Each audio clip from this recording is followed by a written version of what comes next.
Moinabad farm house లో కోడి పందాల కేసులో బీఆర్ఎస్ ఎమ్మెల్సీ పోచంపల్లి శ్రీనివాస్ రెడ్డి వివరణ ఇచ్చారు. న్యాయవాదితో పోలీసులకు వివరణ ఇప్పించారు. కోడి పందాలతో తనకు ఎటువంటి సంబంధం లేదని, ఫామ్ హౌస్ మాత్రం తనదే అని చెప్పారు. 2023లో వర్రా రమేష్ కుమార్ రెడ్డితో పాటు మరొకరికి లీజ్కిచ్చానని చెప్పారు.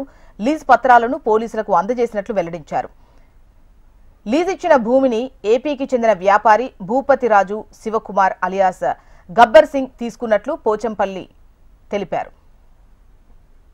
మొయినాబాద్ ఫామ్ హౌస్ లో కోడి పందాల కేసుకు సంబంధించి బీఆర్ఎస్ ఎమ్మెల్సీ పోచంపల్లి శ్రీనివాస్ రెడ్డి వివరణ ఇచ్చినట్లుగా తెలుస్తోంది. డీటెయిల్స్ మనకు అమరేందర్ రెడ్డి అందిస్తారు. అమర్,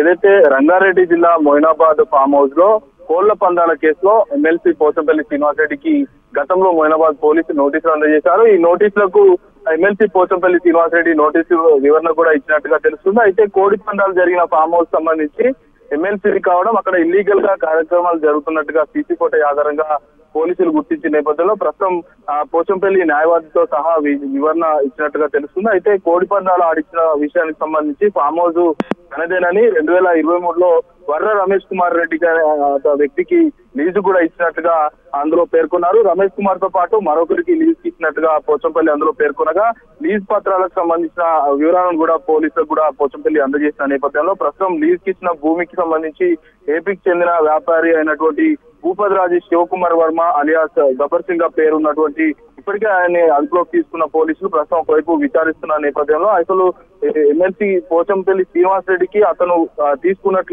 లీజ్ తీసుకున్నట్లుగా వివరాలు కూడా తెలియదనేది ప్రస్తుతం తెలుస్తా ఉంది. అయితే కోడి పందాలకు సంబంధించి తనకు ఎలాంటి సంబంధం లేదనేది మొదటి నుంచి పోచంపల్లి చెప్తా ఉన్నాడు.